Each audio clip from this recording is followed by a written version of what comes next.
What's going on, everyone? Welcome to a Thursday edition of Back Your Play with Q. I'm your host, as always, Rich Quinones. We are brought to you by our wonderful friends over at Play It Again Sports, 1450 Clement Springs Road in Deptford, New Jersey. They've got everything you need, used sports equipment and more. They're giving you top dollar. They're giving you store credit. You got the jerseys, you got the tees, you got the hats, you got everything you need to know about Play It Again Sports right online. Play It Again Sports. Check out the location. Just plug in New Jersey.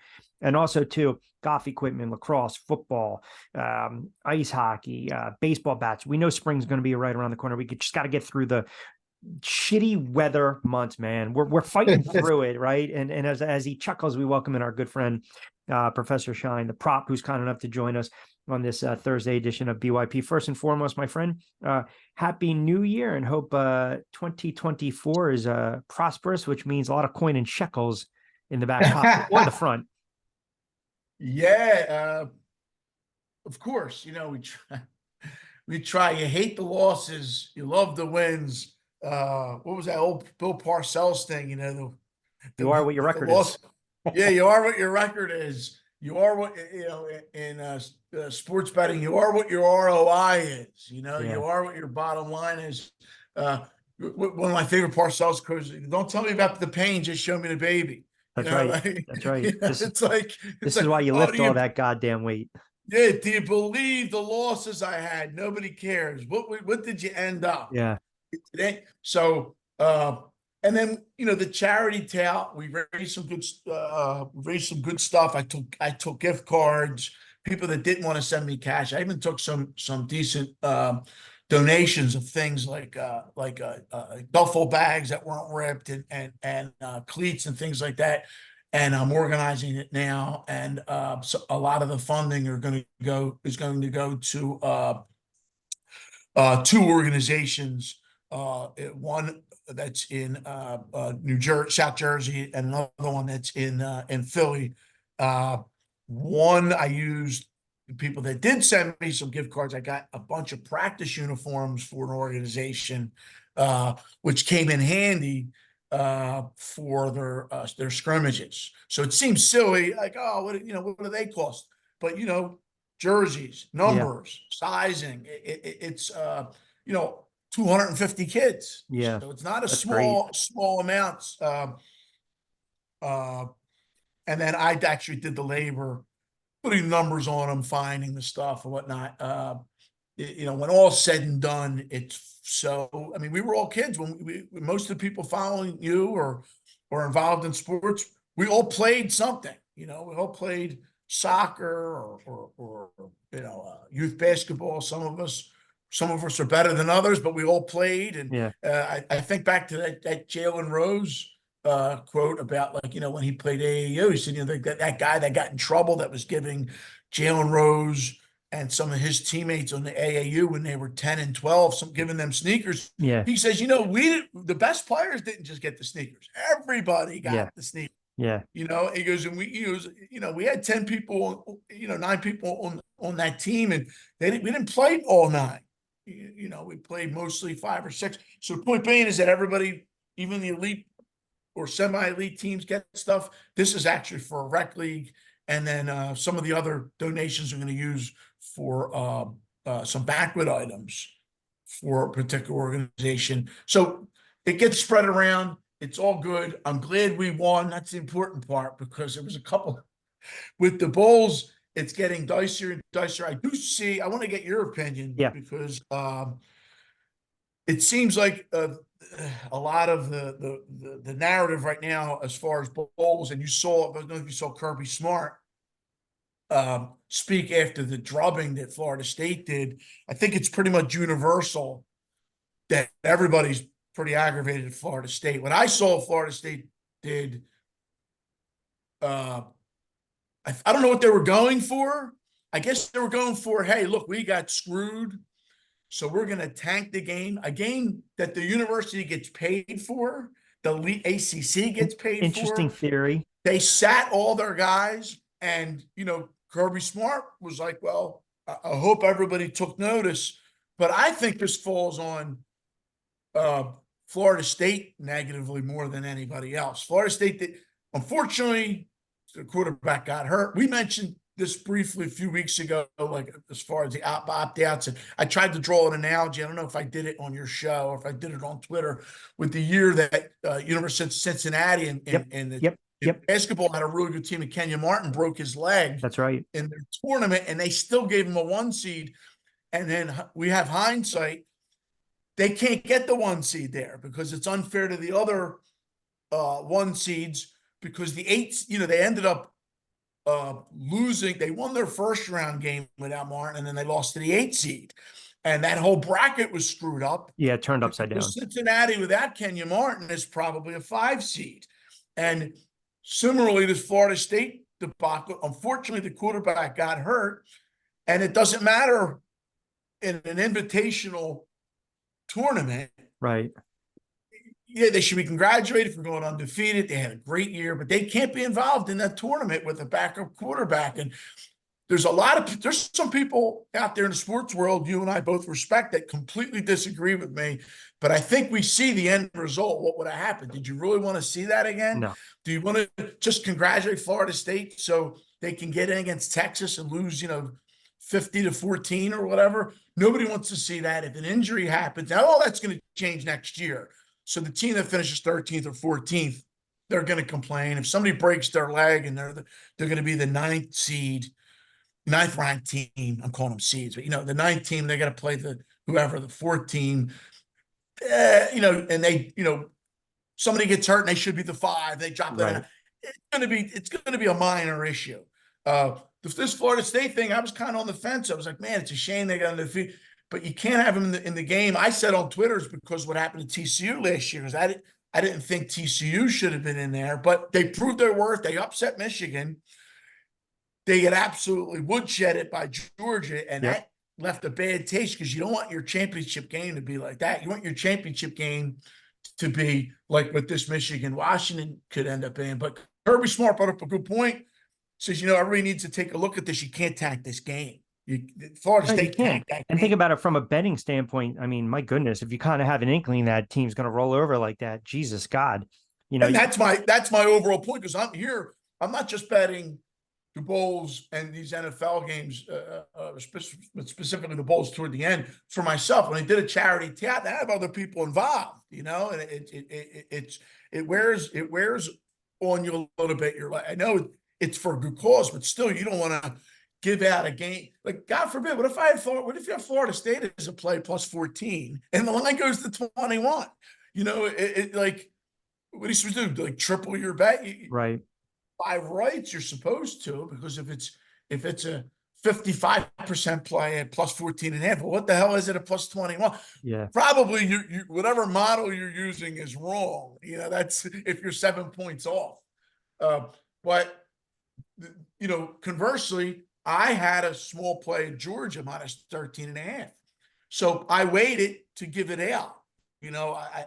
Because I thought there might be some opt-outs on Georgia. Here, Kirby Smart played everybody. Right. And now the line's 19.5, 20, and people are asking me, is there any value at this? And I'd say, well, geez, kind of. Like, what am I going to advise people? Yeah, gamble a little bit. And one guy told me, he goes, I'm playing it. I don't care if it's 30. And that person turned out to be right. But it becomes almost like a coin, it's a coin flip. It's a bad look all around, but some people were able to. And some of these bowls, and then you look at a bowl like San Jose, Coastal Carolina, you look at SMU, Boston College. I had at least 2 people message me. They were like, I really like BC in this game. Well, I mentioned to you, I said the morning of that game and the night before, there was supposed to be heavy rains. Yeah, you mentioned that. SMU had a bunch of opt-outs too, but SMU is still a touchdown better than BC. If they play on a neutral, if they play 100 times, SMU is going to win decisively, probably in 90 of them, even with opt-outs and transfers and whatnot. But this particular game, it was just, I had a small play on SMU. The line ended up going to 9. And they lose the whole damn game. They had flashes of decentness, but this is the kind of small stuff that now I had a similar issue with Marshall and Texas San Antonio. Texas San Antonio is a much better team. Marshall is one of the worst teams in the bowls. A service put out Marshall plus 11 it got hammered to 7. And I just rested. I had a worse line. I had 9.5. Texas San Antonio ends up winning going away. But this is kind of the struggle. My 3 biggest bowl games were the games that had probably the least amount of opt-outs, although Northern Illinois, not Northern Illinois, the last, was it Northern Illinois? One of these mid-tier games like University of Ohio, Northern Illinois was one of them. Oh, Toledo. How could I forget Toledo? But no, Toledo's quarterback's in the transfer protocol. But I just had Toledo as a better team anyway than Wyoming. Okay. At the very least, they were evenly matched. So you were getting 3.5. The coach is an absolute moron. I say that with, as nice as I can. He blows the money line, with just crazy play calls and whatnot. But Toledo gets the money, they lose by 1. And of course, the other big games I have, Air Force, which not a lot of opt-outs in Air Force. If you're at the Air Force Academy, it's hard. People should be opting into Air Force. It's so hard to get in. Air Force wins the game going away, and then earlier we had Northern Illinois winning, and then University of Ohio crushing. All told, it makes back. If you were a $100 player, you came out about 500 or 600 ahead. So it was all good. And then I threw NFL in stuff that I released on your show. The first halves did real well. Last week you had a couple of really bad ones, like the Chiefs fell the end of the day for me, and I actually made a little bit of a mistake. I played the Chiefs first half a little bit more than I should. I did play the second half. It's hard to share second halves because you don't know what the line's going to be. Of course, Kansas City played better in the second half. But overall, for 3 weeks of games, remember, we had the Lions in a big win against, and then Saints a few times. Yes. And then the Saints, of course, last week dominating Tampa Bay. And it's funny, the national narrative, people kind of crapping on Tampa Bay. How do you come out with that kind of an effort? It's the NFL, equally matched teams. There's Arizona and the Eagles. There's an ebb and flow to this. You can't get all over Tampa Bay. Tampa Bay played unbelievably well. Everything clicked in Green Bay. Yep. Also an evenly kind of matched team. People dumped on Green Bay. How do you let that happen? I use boxing analogies. One of the best trainers in history is Gil Clancy. He's also one of the worst announcers in history because he's to constantly says to get on my nerves. He said, here's what, Frank Tate's not doing. Well, Michael not letting him do it. That's right. It takes 2 to tango. Here's what you do, and it's not working against this other guy. You have to give credit sometimes to the other team. Tampa Bay was ready for that Green Bay game. We had it, released it here. I think you liked it as well.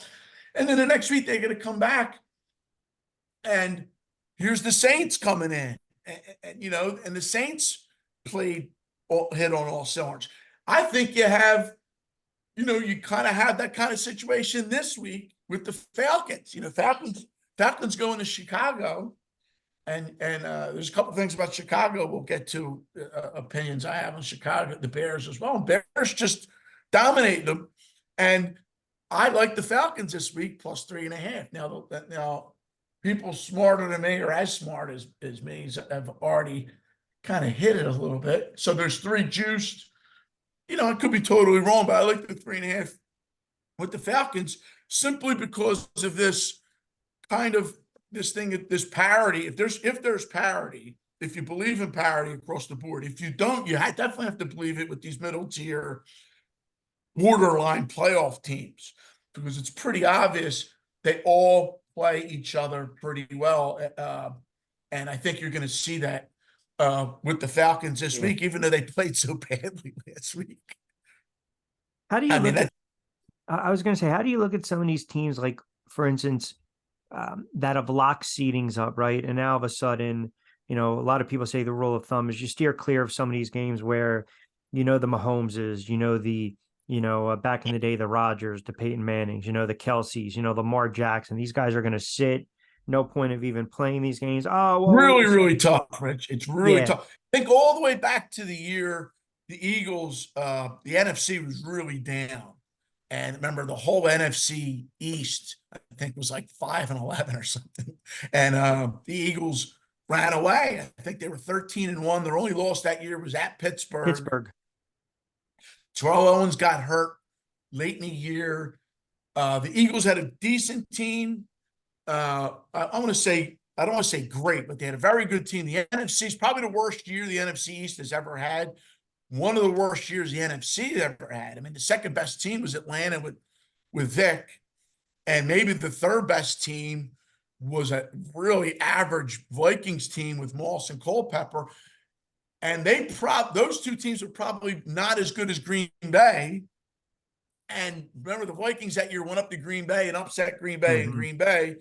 They end up playing the divisional game here against the Eagles. The Eagles beat them, and then the Eagles play the NFC Championship against Mora's son and the Falcons team. Falcons. And as good as Green Bay was that year, the Eagles went up there on a Monday night with McNabb and beat them in Green Bay. So how good was Green Bay that year? So that team was 13-1 and clinched in week 14. So they had week 15. So Reed had a dilemma. Do you sit guys? They had the 1 seed locked in week 14. So they sat guys 2 consecutive weeks. And I remember Cincinnati came in here and I got asked the same question. What do you think? How do you handicap this game? Cincinnati's like -6. -6. They weren't even in the playoffs, but there's a limited amount of guys you can sit.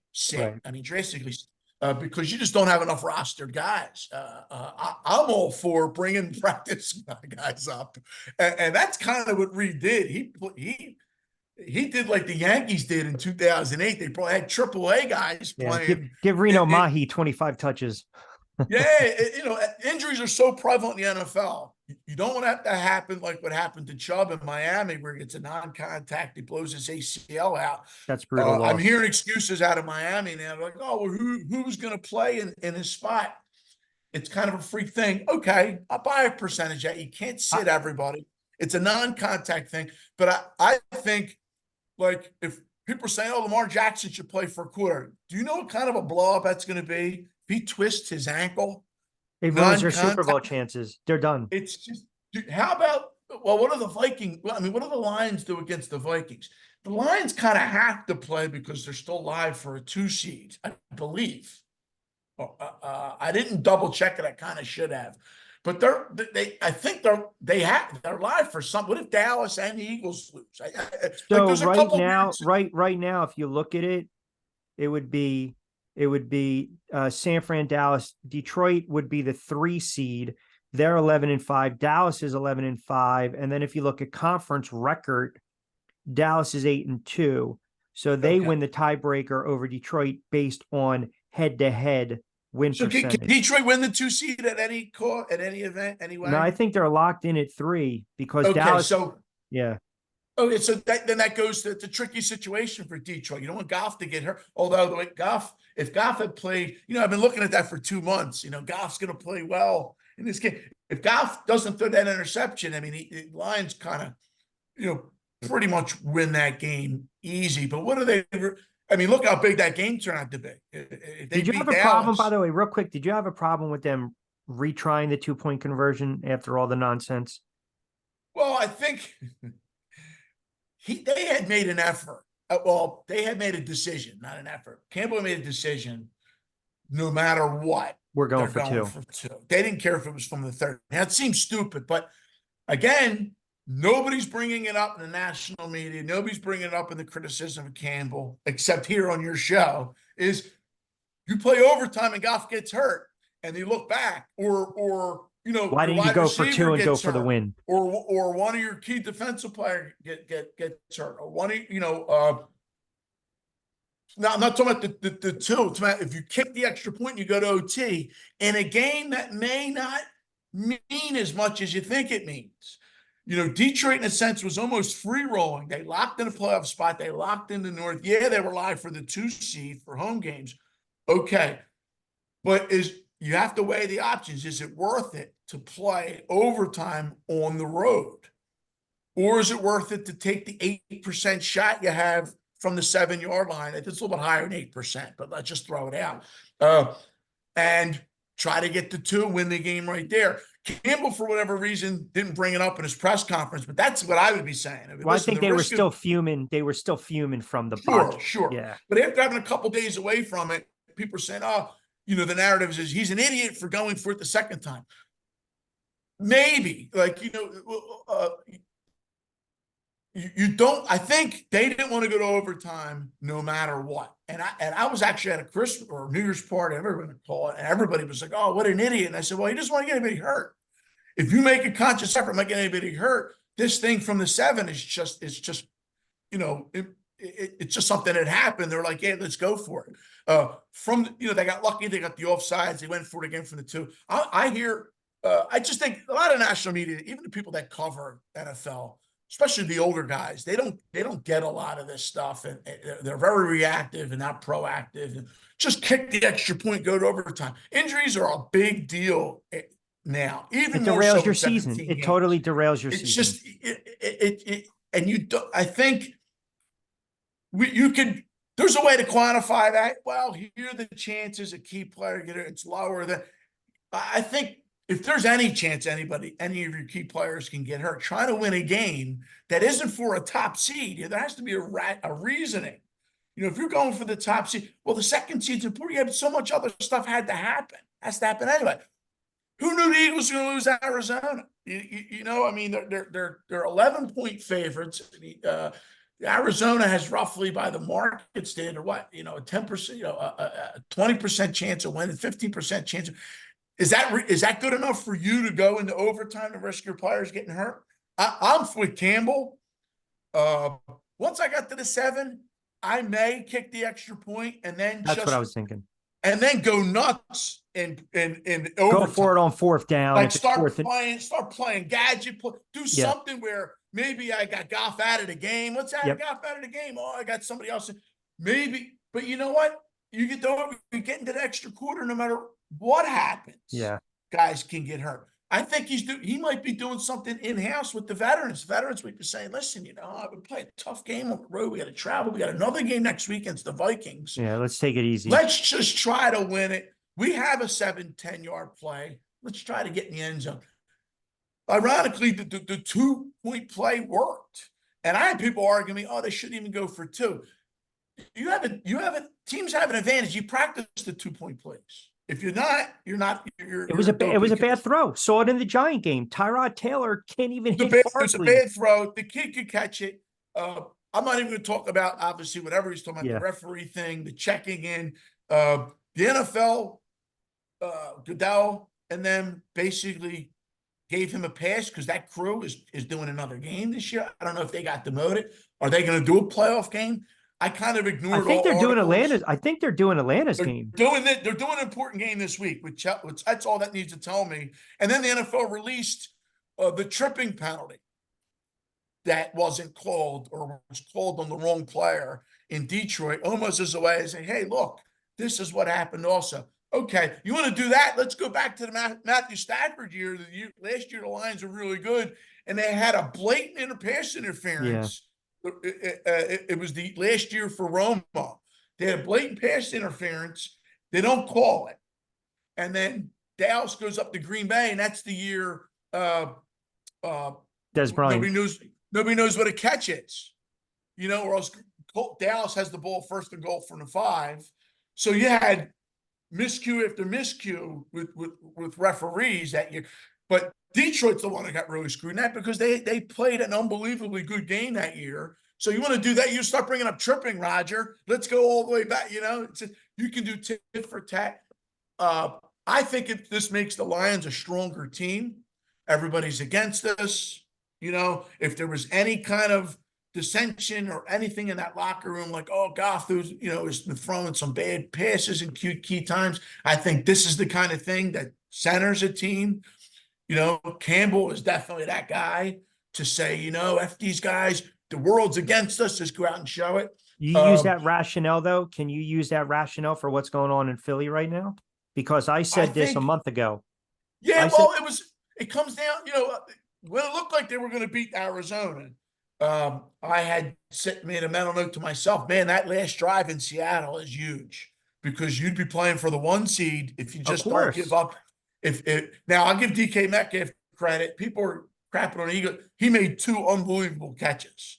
I mean, I don't think Jerry Rice makes those catches. Only a strong, one, physical over receiver. the short. He makes 2 unbelievable catches.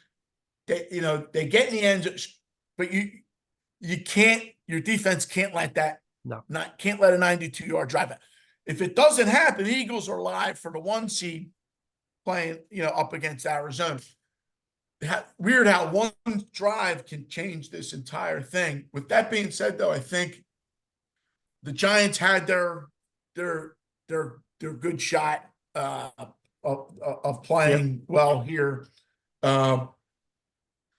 They lost a close game. They played well. They get a good moral victory. I think the Eagles go in and beat them soundly Pretty bad. this week. Yeah, I actually have a first half play. I already played it. What is it? I got a lousy line. I mean, unless I screwed up somehow with the holiday and everything was going on, which is possible. I got a 3 first half, which is frustrating, but I don't think a 2.5 existed. I still think 3 first half is a good line. It's a 17-6 game at the half. That's a 17-6 game. Well, look at me. This is how off I am from the holiday. There were 3.5s out there. So I got a 3 slightly juiced. I think 3 is a good line. I do think this line's going to go up. The game is 5. I think it'll close 6. I don't think it'll go to 7. Okay. I don't think it'll go to 7.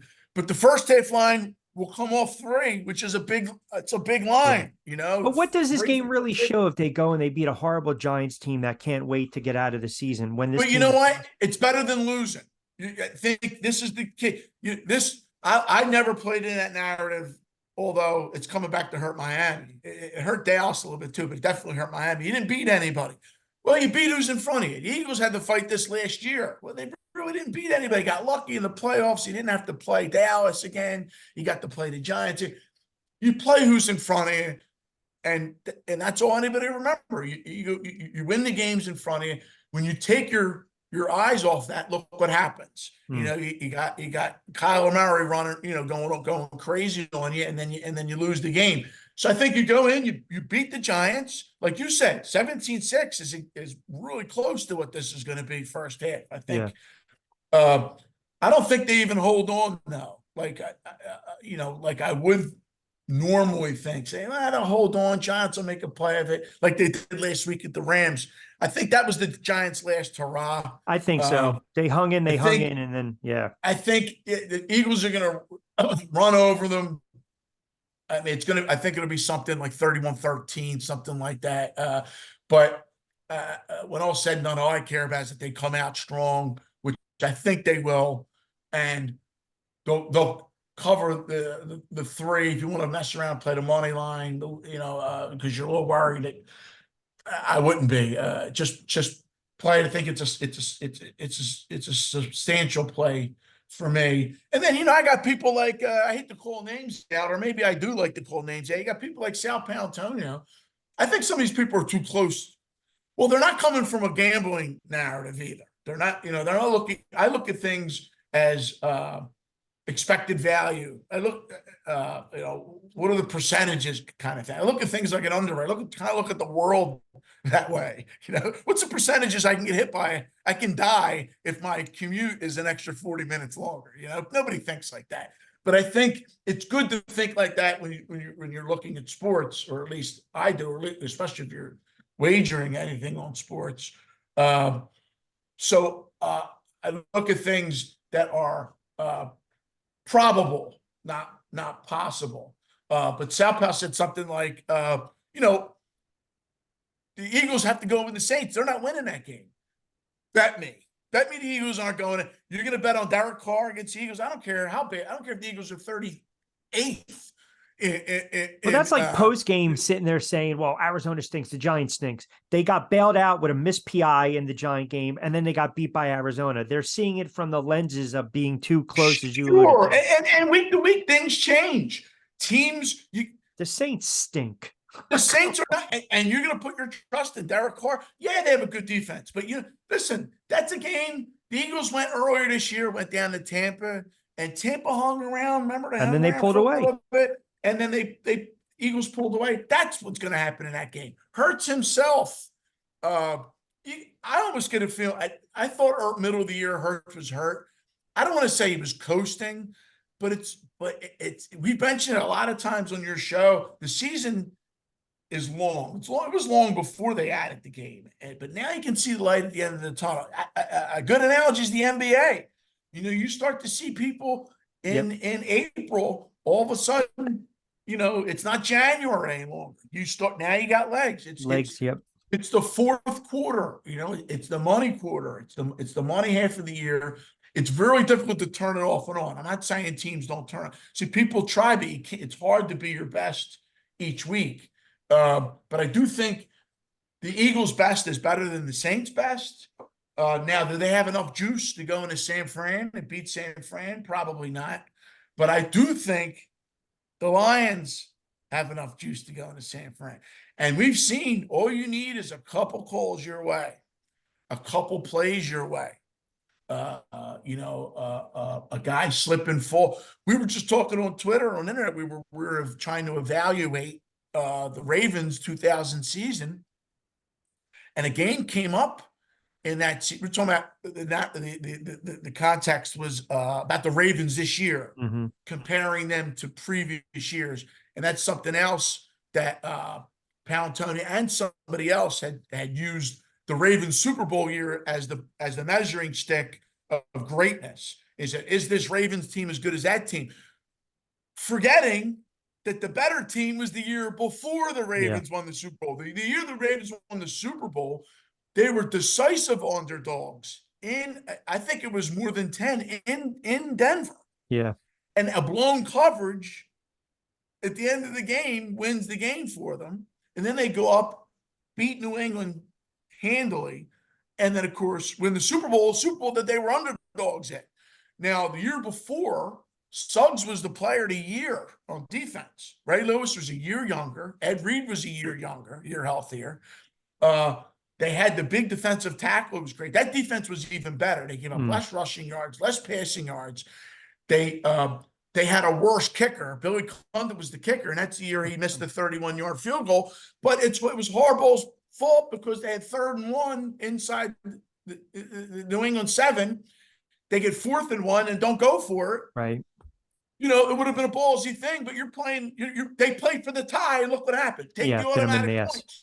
Condon misses the 31-yard field goal net, and that's an anomaly. Is it? Get the first down. We're not even talking about the 2012 Ravens. You're talking about the 2011 Ravens and how they went back to back. So I bring that up because when we're comparing it to great Ravens, of course, you're going to go back to 2000. I forgot about the game. They played against the Titans with McNair. That was 10-7, and Del Greco's thinking about tea times. Right. He misses 2 easy field goals and gets 1 blocked. They have a block. One of the block kicks, I think, was returned all the way back for a touchdown to put Ravens up 17-10. And then a tip ball, Ray Lewis brings it back 24-10. And then that's the end of the Titans. The Titans were a very good team. Yeah. So were the Ravens great? So got me thinking to this year, because that year it was your team, Big Blue, versus the Ravens. Now, who in December was thinking that was going to be Ravens Giants? Not a lot of people. Only people like yourself. Fossil was on the hot seat. They had to make a run late. Fossil was on the hot seat. Fossil was on the hot seat. And the Ravens didn't score a touchdown that year for like 5 games. Because of Trent Dilfer. Sure, that was the Oakland year. People were saying, Gannon, this is Oakland's year. And people were looking at Tennessee. They were like, Tennessee, they split with the Ravens. They got a home game, a home divisional game. Ravens had a wild card. They had to play Cincinnati in the wild card in the 2000 year. 20 plus years later, with hindsight, we're looking at them as, it's one of the best teams ever. Well, wait a minute. I go with you. Slow your roll. I wouldn't go that far, right? And even if you do, the overall point was we're in a situation this year that the top seeds are vulnerable. So Circa's got a line out. It's minus 115 both ways. Who will win the Super Bowl? And it's minus 115 Ravens San Diego. The field is minus 115. I think that may come down. You might be able to get, minus 105 on the field. So neither one seed, getting the playoffs. Neither one seed make the playoffs, Super Bowl. Neither one seed making the Super Bowl is about plus 250, which is interesting. I do think one will get there, but the Ravens are going to have to beat Kansas City. The Ravens are going to have to beat maybe Buffalo. But the difference is Kansas City would have to go to Baltimore, right? Okay. Yeah. But if we're sitting there, gun to your head. Patrick Mahomes, Kelsey, Reed. How about if Buffalo goes in there, that's the team I wouldn't want to see, man. That's want to see Buffalo. I like them, by the way. I like them Sunday night against Miami. How about the Browns with Flacco having to play in Baltimore? Yeah, that's crazy. It's going to be a tougher. No one's afraid of anybody, but that's a fair the Ravens don't exactly have an easy road. Now, the San Fran's a little bit different because they already beat Dallas like a drum. But I think they're going to avoid Dallas. They're going to end up getting, if the Eagles end up the 5 seed, for instance. Of course, there's multiple scenarios, but let's just pretend that San Fran gets the Eagles. And then, if the Lions, everybody already has the Lions losing to the Rams. I don't know why. I mean, Lions are going to be favored in that game. But let's say, all right, so San Fran's going to have either Dallas, Lions, Rams, Eagles. They'll be decisive favored both games. Will they be 7? Somebody's trying to tell me they'll be minus 300 and minus 7. I don't think it'll be that high. Not going to be that high against the Lions. I dare them to give me 7 with Detroit. I'll take it. I'll take it because San Fran has lost. Yeah. They're not close games. They've got obliterated at home by Burrow and Chase. That's right. They got obliterated by home by the Ravens. And the Ravens lost to Pittsburgh. Right. We can't play that game. This guy lost to that guy. This guy. Steelers are not that good. You do have a weird scenario, I think, in the NFC where like a bunch of things could happen, and then you get 2 teams in the playoffs that are both 8 and 9, which is just bad. It's bad for the NFL overall. And the fact that the Falcons win and all these other teams lose, like Saints lose, they end up winning the South. And they have a losing record. That's horrible. They get to host a game. They're going to host Tyler Henneke or Ritter in a playoff. I mean, but how do you host a game? How do you not reseed this game? I hear you, man. It's all about rewarding, divisional winners. It's absurd. It drives me crazy. It should not. Sure, Dallas went into Tampa last year and beat the pants off and whatever, but that shouldn't happen. Tampa should have to go to Dallas last year. Along that point, excuse me, you got Bulls and Tampa coming off that bad game. They're playing atrocious Carolina, and it's for their playoff life. And the line's only 4.5. That tells you a lot, It tells you that this is going to be a defensive game. It's going to be fourth quarter where Tampa's 17, 16, 12, and you're sitting there going, oh my God. And then somebody fumbles. It's going to be one of these games. Listen, Ritter last year. Well, not Ritter. Was it Ritter? What's his name for 10? He was the backup and he fumbled against Jacksonville, put Jacksonville in the playoffs for the Titans. Not the kid, not the kid Willis. No, the guy that he's on the Vikings now. Dobbs.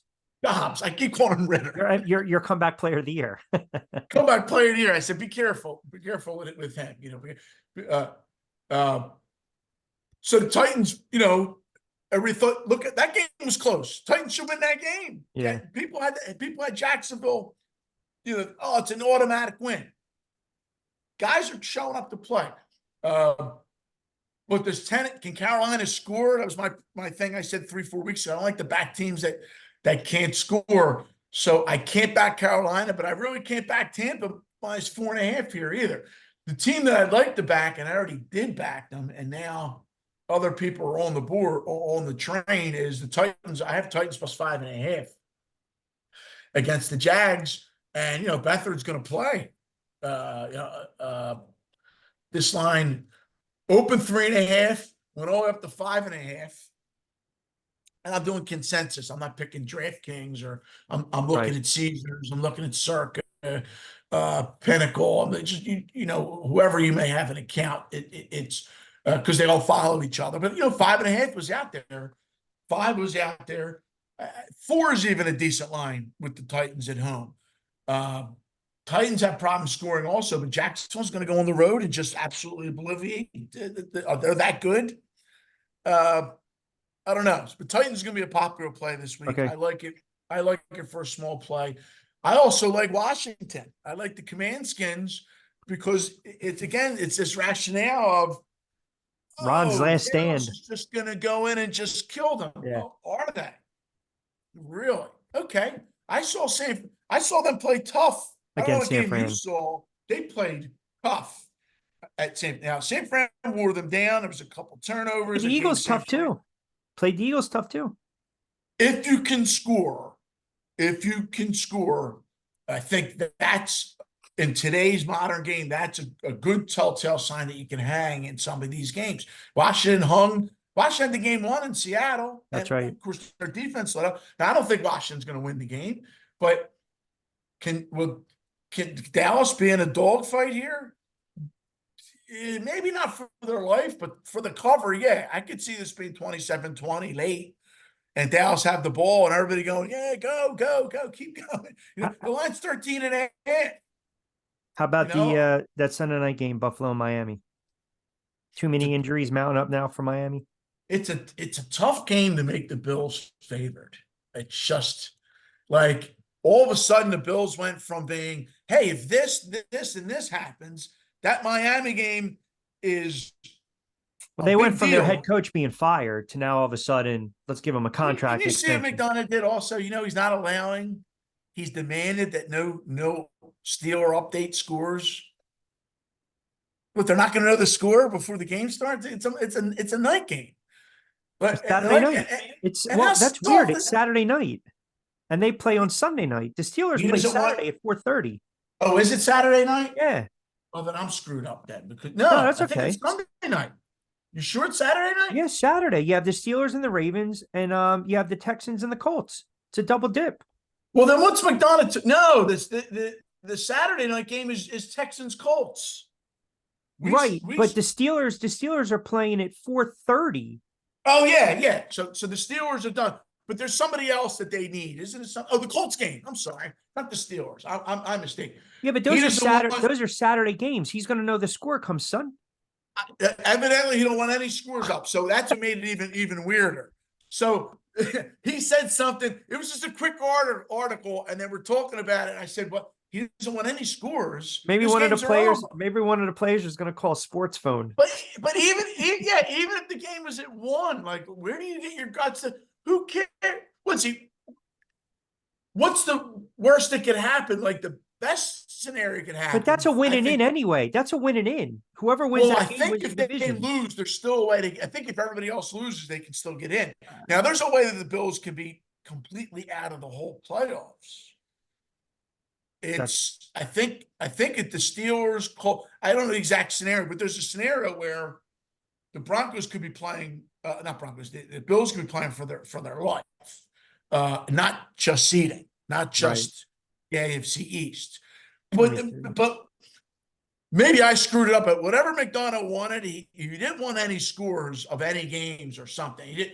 Which the whole thing is stupid. Like, you're going to know the score. You're going to know before you play. Well, they're currently the 6th seed, and Indianapolis is the 7th seed, and then you got Houston, the 8th seed, Pittsburgh. So I think that's going to come down to conference record again. So I think, but again, it doesn't matter because you're playing. You're the last game on. He said something bizarre, like he didn't want any scores showed while they're playing. Then tell And every the whole player thing, and every coach to turn off their phone.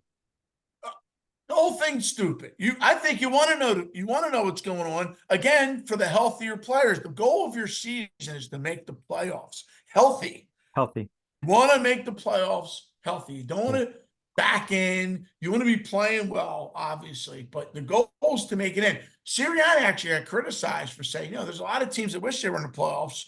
So we're going to look at the bright side. I can't fault him for saying that because he's right. Yeah, they had a terrible stretch. But that stretch we talked about early in the year, they ended up going 3-3. Now, should they have been 4-2? 4-2. Yeah. If we had said 3-3, we would probably have went, they better win all your other games. You're kind of cutting it thin.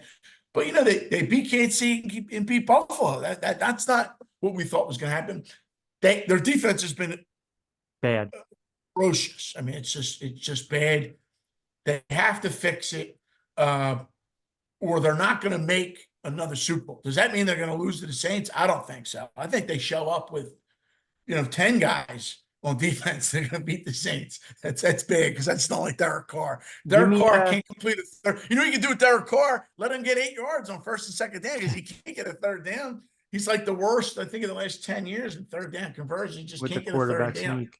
Yeah. Give me So a couple. Give me a couple before we get out of here. no, I didn't even answer your question. We kind of go ahead. rolled around the insanity of McDonald. I actually kind of like Miami in the game. Crazy. It's a hard game. I'm gonna pass it. I don't like I don't like this scenario where the evenly matched teams. It's almost like a playoff. Okay, play on. Wow, look at all the injuries. Look how bad they were against Baltimore.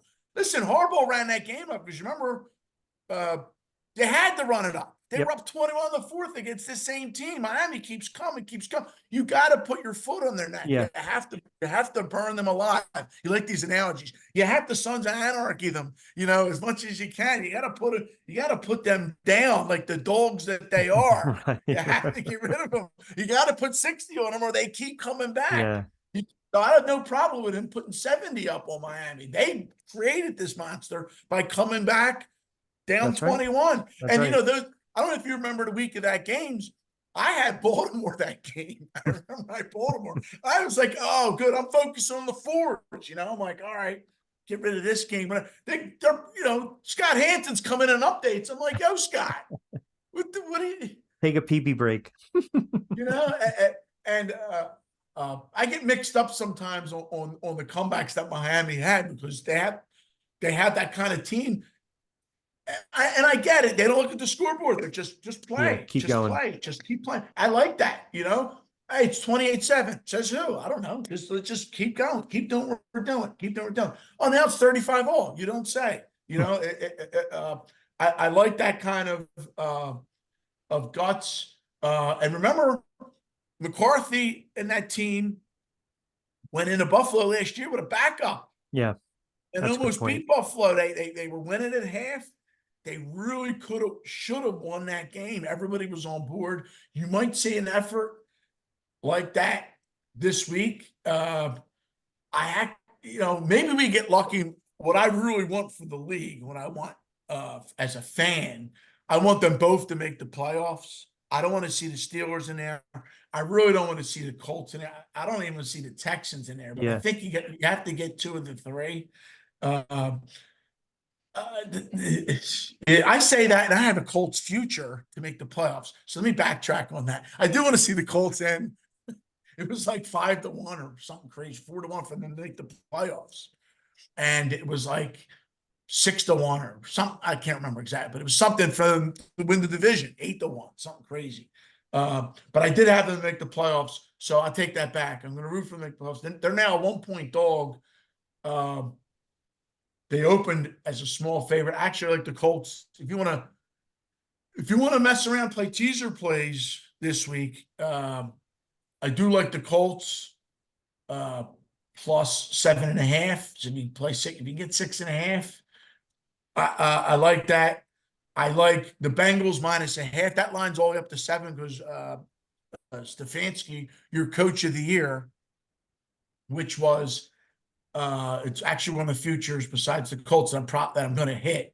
I got 40-1 and That's great. 35-1. 35-1 wasn't even a great number, and I played it anyway. And then I think a couple weeks ago it was like 4-1. I played it again because I don't think Flacco was going to be comeback player of the year because of the thing we talked about for Hamlin. Right. But I think what he did is he escalated Stefanski into the no doubt. Now I lose a little bit on the back end where I had Dan Campbell Mm-hmm.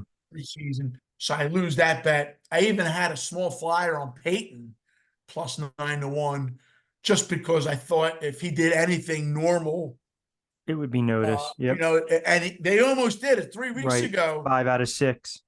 Yeah, if they had won 9 games, make the playoffs, this coach of the year would have been Peyton, and I hate Peyton. But so Stefanski's that. Interestingly, Hamlin's odds have gone down. He was like a 6 or 7-1 favorite, maybe even 5-1 favorite. Now he's like a 2-1, and Flacco's like even money. I still think Hamlin's going to get it. I think that's just a little juice for Flacco. They're going to, the writers vote on this, humans vote on this. They're going to split the difference. They're not going to spend a lot of time. They're going to check off Lamar Jackson. Yep. They're going to check off Stefanski. They're going to go Hamlin. Oh my God, he died. Check him off. Flacco was great. Cleveland's and Flacco's reward will be the incentives that he could get. That's right. Re-sign. He's going to get another year with somebody out of Yep. this. Interestingly, the Eagles, Jalen, what's the name, Carter? He was 3, 4, 5 weeks ago.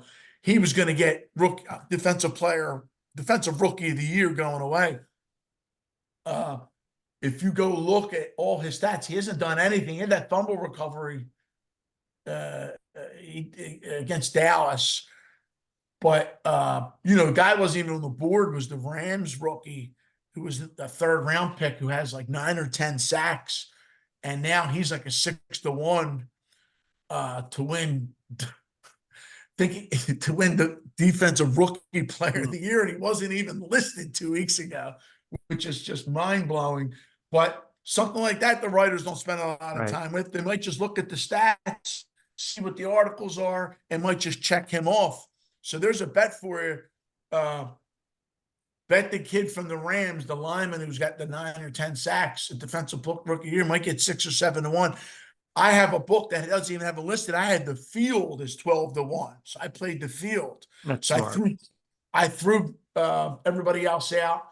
Isn't a big bet, but what the heck, get yourself back. Let me 12 or 2,400. Everybody else is pretty straightforward. Stroud's going to win. He's going to be rookie of the year. Offensive player of the year is a toss-up between McCaffrey and Tyreek Hill. I think McCaffrey will win.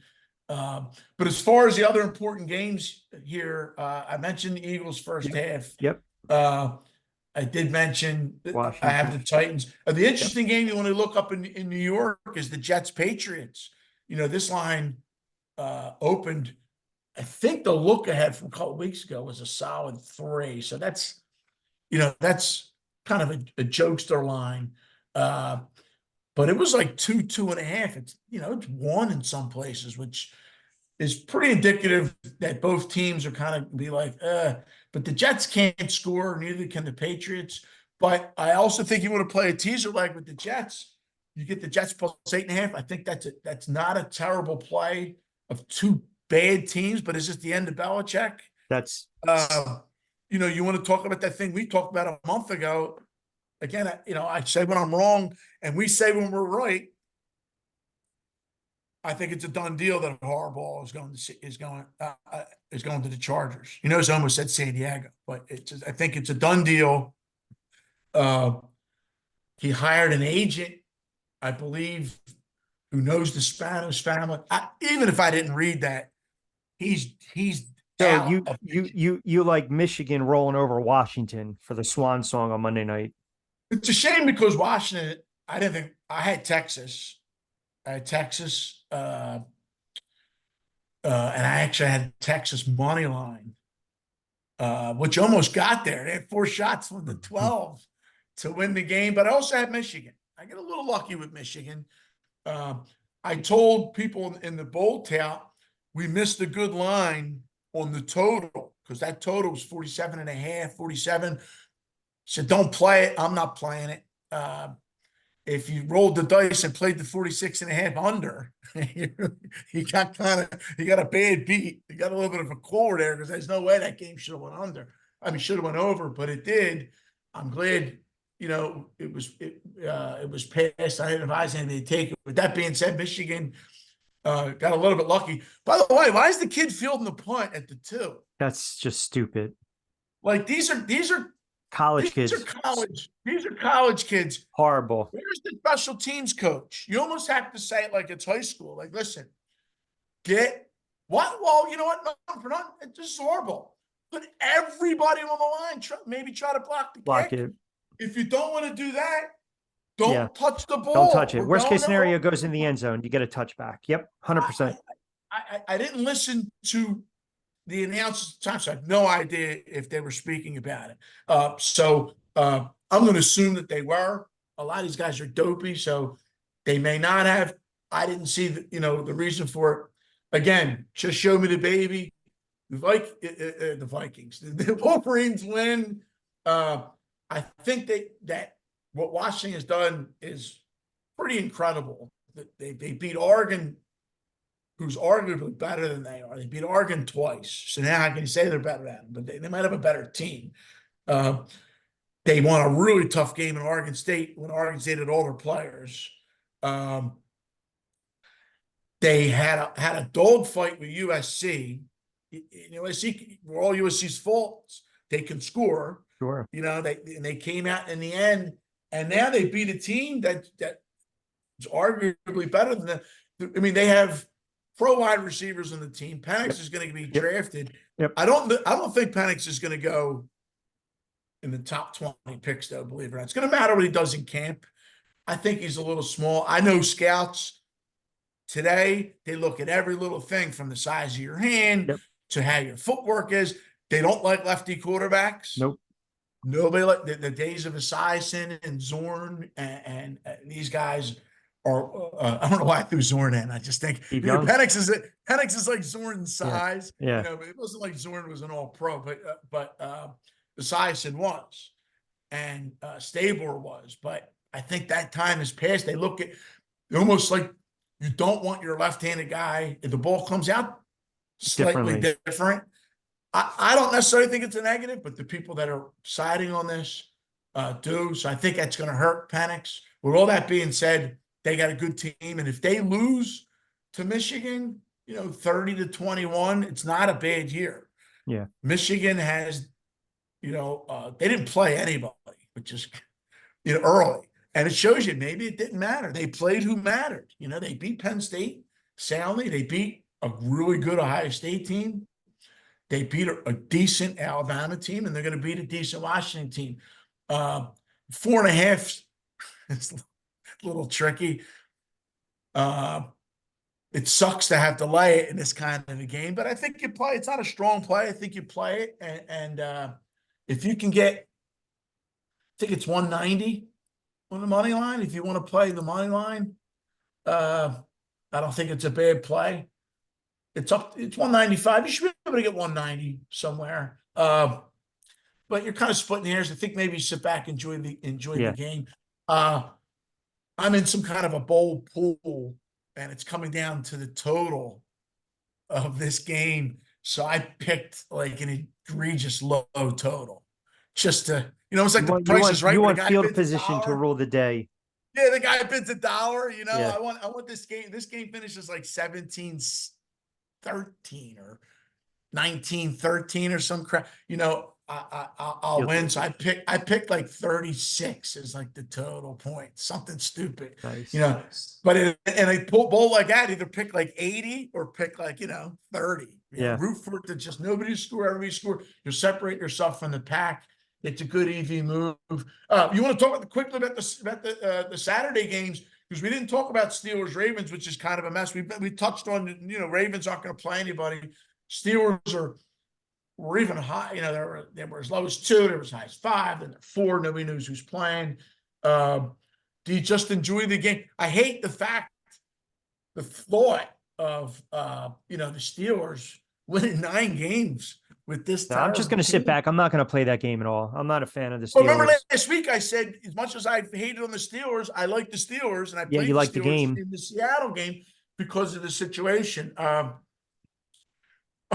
Steelers are the kind of team that they keep everyone close. They only keep the Ravens backups close. It could be Right. like a field goal game again, where you're saying, "Look at this crap. They can't even beat the Ravens." That's right, and they're backup. going to get in the playoffs.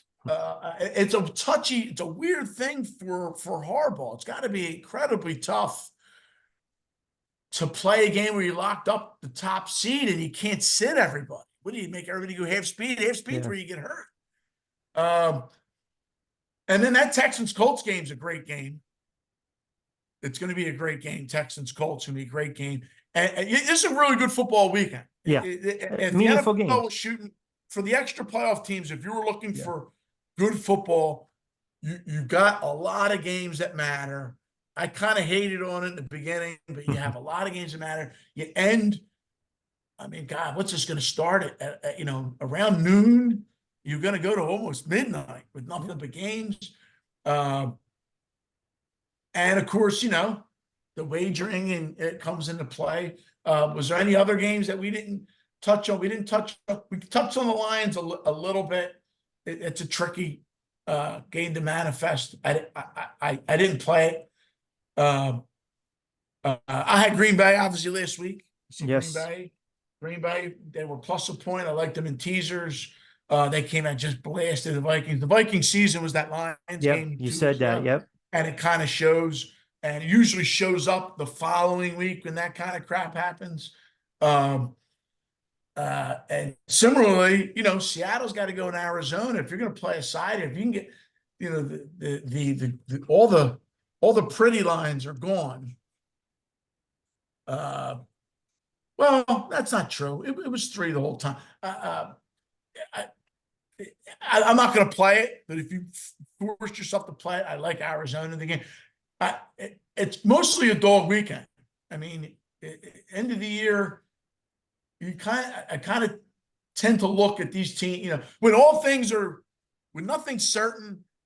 Go with the best odds. Maybe you don't even play Arizona +3. You play money line. I played Titans money line. I played them to win the whole game. Because why mess around with some cheesiness? Just play them to win the game. What else was left there that's interesting? Of course, except for the Eagles. The Eagles. Somebody else is in there that's interesting. Raiders Broncos is interesting with all the flack. That's another crazy story with Peyton, Russell Wilson, Peyton, and the Russell. Obviously Russell Wilson's going to be, like you said last week. He's going to end up on a team maybe like Washington, where he might be a bridge quarterback. I mean, at this point, that story's so bad. The Broncos are going to eat a piece of this. Yep. A big portion of that contract to put this behind them as quickly as possible. They do not want Russell Wilson hanging around. Peyton doesn't want this. Stewart, do you disagree with that? No, I agree 100%. They cut ties. If I was running things, yeah, I wouldn't even have Wilson as a backup. I would have released him because I want the story going. Yeah, faster, sooner the better. The story going. Yeah, as quickly as possible. And the Raiders are favored this week.